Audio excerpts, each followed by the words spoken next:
Hello দর্শক বন্ধুরা, হাসি খুশির ব্লগে আপনাদের সকলকে স্বাগত জানাই। আজ সোমবারে দুপুরবেলা আমি কি রান্না করলাম সব কিছুই তোমাদের সঙ্গে আজ আমি শেয়ার করছি। প্রথমে আমি সবজিগুলো কেটে নিচ্ছি।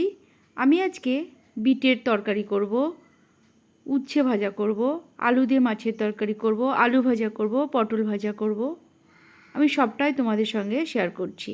প্রথমে বিটটার ভালো করে খোসা ছাড়িয়ে ধুয়ে নিয়ে একটা গ্রেটার দিয়ে এইভাবে গ্রেট করে নিচ্ছি। উচ্ছেগুলোকে আমি গোল গোল করে পাতলা পাতলা করে আমি কেটে নিচ্ছি। এরপরে কেটে নেব আলু আমি লম্বা লম্বা করে সরু সরু করে কেটে নিলাম। পটল কেটে নিলাম, আমি এখানে পাকা পটল ভাজবো। তো লম্বা লম্বা করে কেটে নিলাম মাছের ঝোলের জন্য। আমি প্রথমেই রান্নাঘরে ঢুকে মাছটাকে নুন আর হলুদ মাখিয়ে রাখলাম। হাফ চামচ নুন আর হাফ চামচ হলুদ দিয়ে প্রথমে মাছটাকে মাখিয়ে রাখলাম 10 মিনিটের জন্য। এবার গ্যাসের উপর একটা কড়াই বসিয়ে পরিমাণ মতো তেল দিয়ে তেলটা গরম হলে এবার আমি মাছটা ভেজে নিচ্ছি। এক পিঠ হয়ে গেলে উল্টে দেব।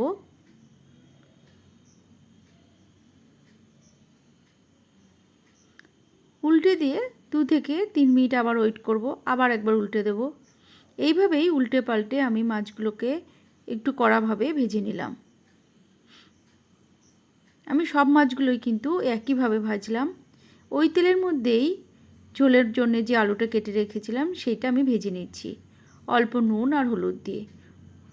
নাড়াচাড়া করে ভেজে তুলে নিলাম। এবার ওই তেলের মধ্যেই আমি ফোড়ন দিলাম হাফ চামচ জিরে আর 3টে তেজপাতা। এবার দিলাম আদা আর কাঁচা লঙ্কা বাটা 2 চামচ, 1 চামচ জিরে গুঁড়ো।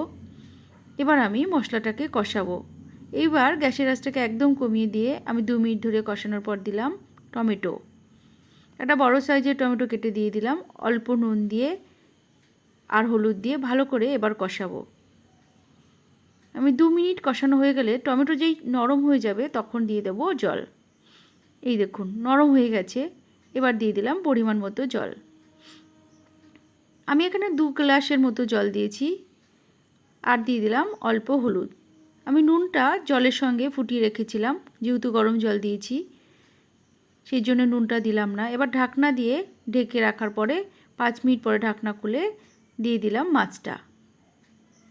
মাছটা দিয়ে 2 মিনিট ফুটিয়ে নামিয়ে দেব। এই দেখুন রেডি হয়ে গেছে কিন্তু আমার মাছের ঝোল।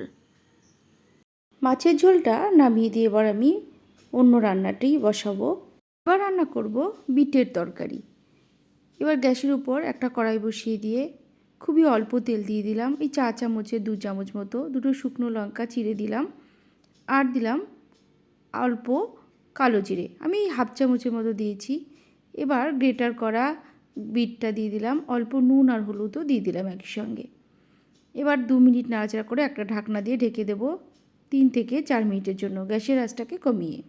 4 মিনিট পরে ঢাকনা খুলে দেখব কতটা সেদ্ধ হয়েছে। হ্যাঁ, আমার বিটটা কিন্তু সেদ্ধ হয়ে গেছে, জলটাও শুকিয়ে গেছে।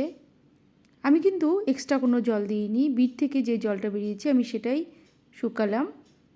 এবার ভালো করে নেড়ে চেড়ে নামিয়ে দেব। রেডি হয়ে গেছে কিন্তু আমার বিটের তরকারি। আপনারাও একইভাবে তৈরি করে দেখুন, খুব ভালো লাগবে। আবারও কড়াইয়ের উপর অল্প তেল দিয়ে এবার আমি পটলটা ভেজে নিচ্ছি। এখানে আমি পাকা পটল একটু হাত দিয়ে চেপটে নিয়েছি। এইভাবে আমি পাকা পটলগুলো ভেজে নিচ্ছি। এবার একটা ঢাকনা দিয়ে ঢেকে দিয়েছিলাম 2 মিনিটের জন্য।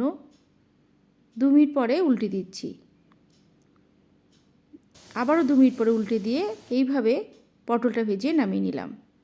অল্প তেল দিয়ে এবার আমি আলুটা ভেজে নিচ্ছি।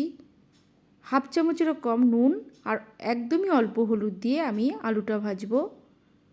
2 থেকে 3 মিনিট ধরে আমি গ্যাসের আঁচটাকে মাঝারি করে আমি আলুটা কিন্তু ভেজে নিলাম। এই দেখুন প্রায় ভাজা হয়ে গেছে, আর একটু ভাজা হবে। এবার তুলে নিলাম। কড়াইয়ের মধ্যে আবার অল্প একটু তেল দিয়ে এবার আমি উচ্ছেটা ভেজে নিচ্ছি। উচ্ছেতেও একই রকম আমি অল্প হলুদ আর নুন দিয়ে এবার গ্যাসের আঁচটাকে একটু কমিয়ে রাখবো। 3 মিনিট পরে গ্যাসের আঁচটা বাড়িয়ে দেব। এবার আমি নেড়ে চেড়ে ভেজে তুলে নিলাম। এই দেখুন ভাজা হয়ে গেছে, আমি উচ্ছেটাও নামিয়ে নিলাম। দেখুন আমার সব রান্নাগুলোই হয়ে গেছে। আমি আরও 2টো জিনিস রান্না করেছিলাম এক্সট্রা। তাহলে বন্ধুরা আজকের আমার পুরো রান্নাটা আপনাদের কেমন লাগলো অবশ্যই জানাবেন কিন্তু। আমার রান্না আপনাদের ভালো লাগলে আমার চ্যানেলকে সাবস্ক্রাইব করার অনুরোধ রইল।